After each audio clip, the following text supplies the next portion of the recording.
안녕하세요. 한의사 김은아입니다. 오늘은 최근에 코로나 바이러스 때문에 관심이 많으실 부분인 것 같은데요. 바로 면역력에 대해서 조금 알려드리려고 합니다. 일단 면역에 대해서 조금 아셔야 될 것 같은데요. 이 면역이라는 말의 면역은 바로 전염을 면한다는 뜻입니다. 그래서 이 면역이라는 것은 나와 남을 먼저 구분하고 남은 잘 막고 나는 잘 지켜내는 상태, 그것을 의미하고요. 우리 몸에서 면역 체계가 잘 활동을 해서 남을 잘 막고 있는 상태를 저희는 면역력이 높다라고 표현하게 됩니다. 제가 이 면역력이 얼마나 중요한지 좀 단적인 예를 좀 보여드리려고 하는데요.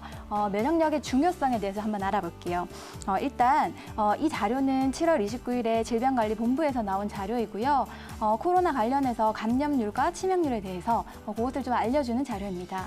일단 그 활동성이 높은 20대에서는 감염률이 아주 높게 나오고요. 당연히 면역력이 낮은 노년층에서도 좀 높게 표현됩니다. 그러나 치명률에 대해서는 굉장히 좀 큰 차이를 보이게 되는데요. 20대들은 회복력이 좋기 때문에 굉장히 잘 회복한 반면에 80대 이상의 노년층에서는 굉장히 치명률이 높게 나타나고 있습니다. 따라서 우리 면역력이 약한 노년층 같은 경우에는 우리 단순히 감염 예방뿐만 아니라 내 몸 스스로의 면역력을 잘 지키시는 것이 굉장히 중요하다고 볼 수 있겠습니다. 자, 그러면 이 면역력이 내가 스스로 좋은 상태인지 나쁜 상태인지를 좀 알고 싶으실 것 같은데요. 사실 그 면역력이라는 것, 즉 면역력 저하를 의심할 수 있는 증상에 대해서 좀 알려드리려고 합니다. 일단 면역력은 내가 면역력이 있다, 없다를 명확하게 구분할 수는 없지만 면역력 저하가 생길 때 잘 나타나는 증상은 첫 번째는 주로 감기가 잦게 됩니다. 그래서 보통 평균적으로 성인 같은 경우에 1년에 약 2회에서 4회, 소아는 한 6회에서 10회 정도 요 이상을 넘어가게 되면 좀 감기가 잦다고 생각하시면 되고요. 두 번째는 다양한 부위에 염증이 좀 잘 생기게 됩니다. 대표적인 질환이 헤르페스 구내염이고요. 입안에 혹은 입술 주변에 여러 가지 수포가 생겨서 굉장히 불편함을 유발하는 질환입니다. 또 세 번째는 피로회복이 굉장히 더디게 됩니다. 내가 똑같은 일을 하게 돼도 좀 더 피로감을 느끼기도 하고요. 또 똑같이 쉬어줘도 피로회복이 좀 잘 안 되는 경향이 있습니다. 또 마지막으로 네 번째는 대상포진인데요. 이 대상포진은 수두 바이러스가 몸에 잠복해 있다가 면역력이 떨어지면 나타나서 이렇게 대상포진이라는 질환을 일으키게 됩니다. 따라서 대상포진이 생기게 되면 내 몸의 면역력 관리를 굉장히 잘해야겠구나라고 생각을 하시면 되겠고요. 그렇다면 우리 한의학에서는 이 면역력을 어떻게 보고 있을지 좀 궁금해하실 것 같아요. 일단 한의학에서 이 면역과 동일한 언어는 바로 정기입니다. 모든 활동에서 원동력이 되는 것을 정기라고 하고요. 우리가 흔히 몸이 좀 허한 것 같아 라고 할 때 그 허가 바로 정기가 허한 상태를 의미하게 됩니다. 굉장히 중요한 개념이겠죠. 또 이와 반대로 우리 몸에서 어떠한 질환이건 질환을 일으키는 원인은 뭉뚱그려서 사기라고 표현할 수가 있고요. 따라서 한의학적인 면역 치료는 바로 부정거사, 정기를 많이 키워서 사기를 물리치는 그런 과정을 설명할 수가 있고요. 따라서 그 한의학이라는 건 단지 병의 원인을 제거하는 거사뿐만 아니라 부정이라고 해서 굉장히 그 면역력을 올리는 것도 중요하게 생각하는 그런 치료 방법을 사용한다는 것을 아셨으면 좋겠습니다.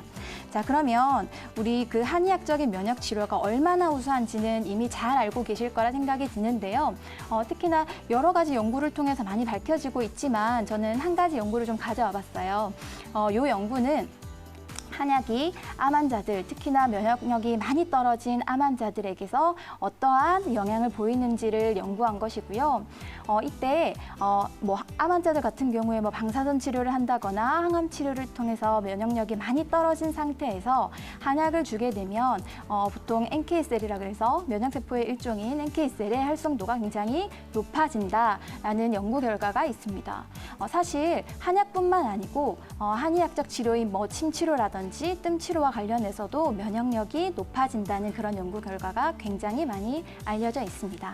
자, 그럼 마지막으로 내가 이런 치료 없이 내가 스스로 집에서 일상생활에서 면역력을 올릴 수 있는 방법은 어떤 것들이 있는지 설명드리려고 하는데요. 일단 첫 번째는 균형 있는 식사를 하시는 것이 중요합니다. 우리 사실 한식 식단 생각하시면 뭐 채소나 뭐 고기, 뭐 생선 등등 골고루 잘 갖춰져 있기 때문에 한식 식단을 골고루 드신다면 균형 있는 영양을 섭취하고 있다고 생각하시면 될 것 같고요. 두 번째는 적절한 운동을 하시는 겁니다. 너무 과한 운동은 오히려 면역력을 떨어뜨릴 수 있기 때문에 적당하게 운동을 해주시는 것이 중요하고요. 세 번째는 스트레스 관리입니다.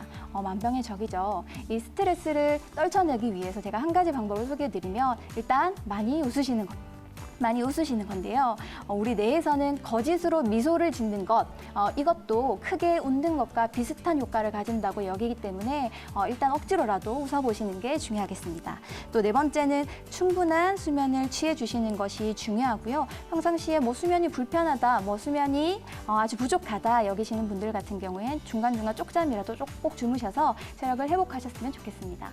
또 마지막으로는 장 건강을 회복하시는 건데요. 이 장 점막이라는 것은 우리 피부처럼 몸속에 들어오는 나쁜 물질들을 잘 막아주는 역할을 하기 때문에 점막에 손상이 생기면 몸에 나쁜 물질들이 많이 들어갈 수가 있습니다. 그래서 장질환이 있으신 분들은 조금 적극적인 치료를 받으시는 것이 좋겠습니다. 오늘 면역력에 대해서 많이 도움이 되셨으면 좋겠고요. 단순히 질병을 치료하는 것뿐만 아니라 평상시에 건강을 유지하기 위해서도 면역력은 굉장히 중요하다는 거 꼭 기억하셨으면 좋겠습니다. 이상 건강한 의사 김은아였습니다.